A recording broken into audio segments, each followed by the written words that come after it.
안녕하세요. 재테크는 여호수아처럼 데나리온의 김우수입니다. 반갑습니다. 데나리온 김강주입니다. 오. 와. 대표님 요즘 되게 금리도 오르고 경제도 예. 불안하잖아요. 예. 그러다 보니 손실난 주식 예. 그리고 펀드를 빼서 예. 그걸 요즘 은행 금리가 되게 예. 고금리다 보니 예. 그 돈을 빼서 은행에다 넣으면 어떨까? 또 매달 들어가는 돈을 중지하고 왜냐면 계속 떨어질 것 예. 같으니까 망할 것 같으니까 음. 그 돈을 한 4, 5% 되는 은행으로 넣으면 어떨까? 이 이야기를 많이 하거든요. 그렇죠. 사실은 보면 제가 볼 때 이건 다 걱정과 불안 때문에 본질은 예. 그건 거죠. 그래서 이런 경우에 이런 걱정과 불안을 이길 수 있는 몇 가지 방법이 있으면 알려주시면 좋겠습니다. 예. 걱정과 불안을 이기는 특히 크리스찬인 우리가 네. 걱정과 불안을 이기는 저는 이제 이게 생각을 정리해야 된다. 생각을 생각 정리 정리하자. 한 6개, 여섯 개. 6단계 정도로 네. 말씀드리고 싶은데요. 자, 오늘은 생각 정리 6단계를 생각 거치면 정리 6단계. 뭐 불안하지 않다는 거죠. 불안을 이긴다는 것은 네. 오히려 기회를 찾을 수 있다는 거죠. 기회를 요즘 같은 찾는다. 시대에도 네. 그죠? 자, 그러면 그 첫 번째. 첫 번째는 큰 틀에서 네. 저는 가끔씩 불안하고 염려하시는 분들에게 실제 상담이 오면 이렇게 책상을 마주보고 앉아 있잖아요. 네네네. 그럴 때는 제가 일부러 이렇게 뒤로 물러나요. 오. 예, 그러면서 고객분께도 네. 자리를 조금만 뒤로 한번 물러나 보십시오 이래요. 오. 예, 그러면서 자 조금 떨어져서 대화를 해봅시다. 네. 이렇게 그 이유는 네. 첫 번째죠. 매크로 경제 원리를 항상 기억해야 돼요. 매크로 경제 원리를 매크로 경제 원리가 뭡니까? 큰 틀에서 좀 생각해야 되는 거죠. 바라봐야 네. 되는 아. 거예요. 이게 매크로 경제 원리라고 하는 것은 네. 경제는 순환하죠. 사이클이 있죠. 그럼요. 사이클이 있고 좋을 때가 있으면 나쁠 때가 있고 지금처럼 나쁠 때가 있으면 좋을 때가 있는 거죠. 네. 이 사이클은 변함이 없습니다. 왜냐하면 자본주의는 사람들의 탐욕으로 이루어져 있기 때문에 네. 항상 불안할 때는 팔고 맞습니다. 또 손해를 덜 보기 위해서 네. 또 좋을 때는 더 많이 갖기를 원해서 뒤에 막 탐욕. 들어오는 거죠. 그렇죠. 탐욕으로. 이게 항상 순환한다. 그런데 두 번째는 순환하지만 평균은 상승한다. 그럼요. 우상향으로 조금씩 그렇죠. 오르죠. 추세라고 하죠. 그래서 이 매크로 경제 원리를 항상 기억하자. 네. 순환하고 그다음에 평균은 상승한다. 이게 네. 첫 번째로 꼭 기억해야 되는 생각 정리 첫 단계입니다. 그러면 뭐 작년, 재작년 올랐지만 또 순환이가 떨어지고 그렇습니다. 또 떨어지는 예, 게 예. 끝까지 아니고 또 예. 오르고 그래서 이렇게 해야 되는 항상 거죠. 너무 밀집 돋보기처럼 보려고 하지 말고 네. 그래서 떨어져라. 물러서서 좀 크게 거시적으로 바라볼 필요가 그게 그럼 웨이버 항상 이렇게 기본이죠. 보이겠네요. 그렇죠. 막 이렇게 보이는 게 아니고. 그게 기본이다. 야, 자, 그러면 두 번째. 두 번째 이제 그런 다음에 네. 큰 틀에서 먼저 보면서 두 번째 현상을 봐야 되는 거죠. 아, 떨어져서 그 안에서 현상도 봐야 되는 그렇죠. 거죠. 크게 먼저 숲을 보고 네. 숲을 먼저 보면서 나무를 봐야 되는 거죠. 내 앞에 있는 나무. 네. 그러면 지금 현상이 어떤 겁니까? 금리가 오르는 금리가 거죠. 오르고 있죠. 금리가 왜 오르는지를 한번 생각해 봐야 되는 거죠. 네. 현상에 대한 이해, 원인. 그러면 우리가 몇 년 전에 코로나가 시작을 했고 돈을 엄청 풀었고 풀었고 유동 그러면서 금리는 제로 금리였고 그 때문에 사람들의 탐욕이 증가하면서 모든 자산 가격이 올랐죠. 올랐고 거품이 생겼고 인플레이션이 생겼다. 그것들이 소비가 많아지면서 네. 물가를 특히 뭐 올해는 우크라이나 전쟁까지 겹치면서 아, 그러네요. 물가 압력이 커졌고 그 다음에 할 수 없이 유동성을 축소해야 되니까 물가 네. 때문에 네.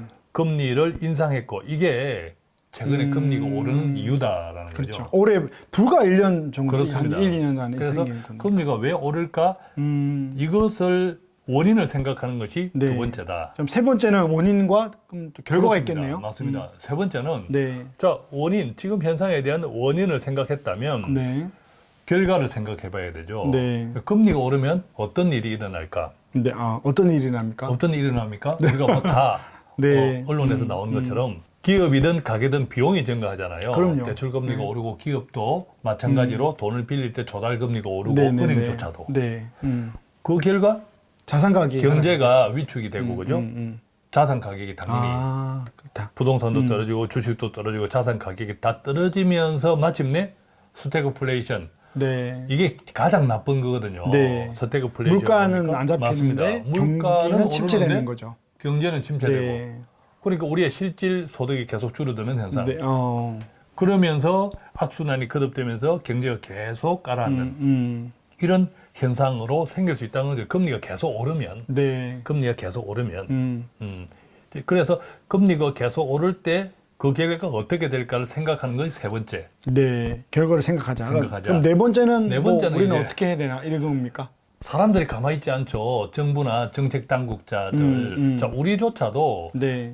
내 소비 때문에 소득이 줄어들고 하면 당연히 소비를 줄이잖아요. 지출 조절하죠. 개인도 대응을 하는데 네. 정부나 기업도 당연히 대응하죠. 그랬을 때 네 번째는 그러면 이 현상이 지속될 때 이런 결과가 나올 것인데 라는 것이 세 번째잖아요. 네. 그랬을 때 어떤 대응을 할까? 음. 예상되는 대응을 생각하자라는 거죠.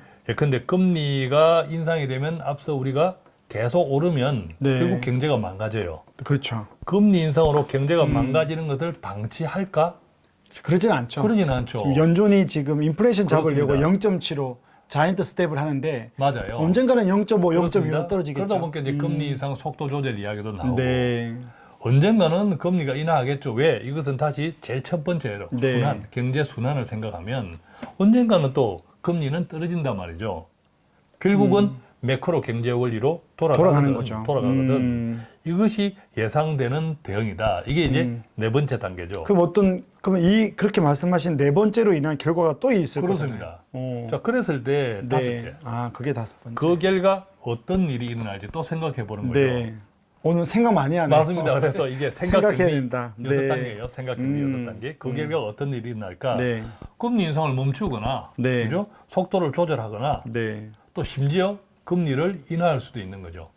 분명히 또 몇 년 뒤에 인할 그렇죠. 걸요. 반드시 그런 데죠. 아까 네. 매크로 경제를 네. 생각하면 네. 그러면 어떤 일이 일어날까요? 비용은 줄어들겠죠.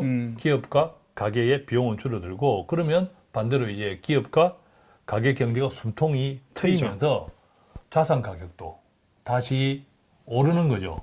분명히 오릅니다. 오릅니다. 근데 이건 자산 역시도 가격이. 매크로죠. 그렇죠. 또 우리가 첫 수렴되는 번째에서 거죠. 매크로 경제 원리를 기억하자라고 하는 것은 지금 계속 다섯 번째까지 이야기가 나오지만 매크로 경제 원리의 순환 원리 또 추세적인 상승이 딱 네. 바닥에 네.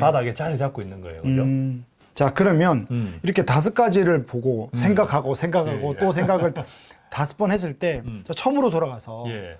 정말 요즘 이제 가끔 이제 오래되지 않는 고객들은 예.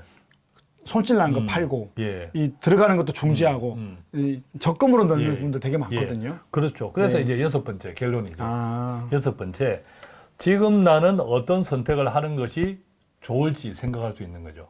자, 그럼 제가 질문 좀 하겠습니다. 지금 손실 난 주식이나 펀드를 팔고 고금리 저축은행에 넣으면 어떻게 됩니까? 자, 고금리 저축은행은 뭐죠? 1년을 기다려야 된다는 조건부 이자를 줍니다. 그렇죠. 그죠? 그럼 1년을 기다려서 뭐 5%, 6% 받는 이자를 기대하는 거잖아요. 네네네. 그것이 좋을까? 그런데 앞서 우리가 첫 번째에서 다섯 번째를 쭉 경과하는 동안에 만약에 그런 사이클로 진행이 된다면 네. 당연히 지금까지 손실날 주식이나 펀드가 오를 거잖아요. 네. 얼마나 오를지는 알 수 없으나 그렇죠. 오르는 것이 회복되기를 기다리는 것이 오히려 1년을 꽉 채워서 5%, 6% 이자를 받는 것보다 오히려 훨씬 더 좋을 수도 있다. 그런데 이것이 1년이 아니라 1년까지 회복 안 돼? 그렇죠. 뭐 한 2년을 기다려야 된다고 쳐봐봐요. 네. 마찬가지라는 거죠. 2년을 합쳐서 5%, 6%를 두 번 받는 것이 좋을까? 네. 아니면 그 2년 동안 앞서 우리가 첫 번째에서 다섯 번째를 기억한다면 네. 그동안 손실난 주식이나 펀드가 회복되는 것을 기다리는 것이 좋을까? 이것은 듣는 분들의 판단이에요, 사실은. 그렇죠. 듣는 근데 손실폭을 보면 분들, 그러겠네요. 손실폭을 보면 더 오른다고 보는데 판단은 이제 본인들이 그렇죠. 하는 거죠. 판단은 본인들이 해야 되는데 네. 결과적으로 시기만 다를 뿐이지 이게 뭐 1년 전에 회복될지 네. 1년 후에 회복될지 네. 2년이 지날지 그것은 아무도 몰라요. 그래서 장기 투자를 하라는군요. 그런데 결론은 그리 된다라는 그죠. 거죠. 1년, 결론은 2년이 그리 아니고 그렇습니다. 3, 4년이면 뭐 다 올라간다고 생각을 하니까. 그래서 네. 이 생각 정리 6단계의 음, 현실적인 한계는 있다. 그렇죠. 그죠? 상황마다 다르니까. 왜냐하면 각 개인과 가정의 재정 형편은 다르잖아요. 네. 예컨대 지금 내가 손에 나 있는 주식 펀드가 만약에 음. 또 집도 마찬가지죠. 빚이 많다. 네, 많은 꼭뭐 그렇죠? 처리해야 된다. 예, 빚이 많은데 빚내어 투자했다. 네. 또 이런 상황은 다르죠. 또 네. 그렇지 않더라도 갑자기 뭐 실직을 했다. 아, 그럼요. 요즘 자영업자 어렵잖아요. 네, 돈이 자영업자들 필요한 경우. 어려운데 갑자기 소득이 끊겼다. 그렇죠. 네. 또 이런 경우는 다르죠. 네. 이런 경우는 지금 뭐 6번째 이걸 기다릴 수가 없고 네. 지금 당장에라도 회복해야 되는 거죠. 네, 네, 조금 네. 숨통을 틔워야 되는 거죠. 네. 그래서 각 개인과 가정의 재정 형편을 고려해야겠지만 네. 큰 틀에서는 아까 제가 쭉 정리해드렸던 이 6단계 생각 정리 이것은 항상 이렇게 다 진행이 된다. 네. 이것을 좀 참고하시면 도움이 되지 않을까 오늘 첫 질문에. 네. 이렇게 우리가 6단계를 생각을 정리해 보니까 되게 불안한 마음이 좀 일단 없어졌습니다. 예. 물론 상황이 다르게 판단하겠지만 그래도 판단의 근거가 생기니까 예. 사람은 생각해야 되는 것 같습니다. 예, 그래서 오늘 맞아요. 6단계를 통해서 손실난 주식이나 펀드를 빼서 저축에 넣을까, 넣어라 마라가 아니고 여러분 상황에 맞게끔 오늘 6개를 정리하다 보면 하나님이 지혜를 주실 거라고 믿습니다. 예. 자, 이렇게 오늘도 이 불안한 가운데 저희 데나리오는 여러분들이 바른 판단을 하도록 노력하고 있습니다.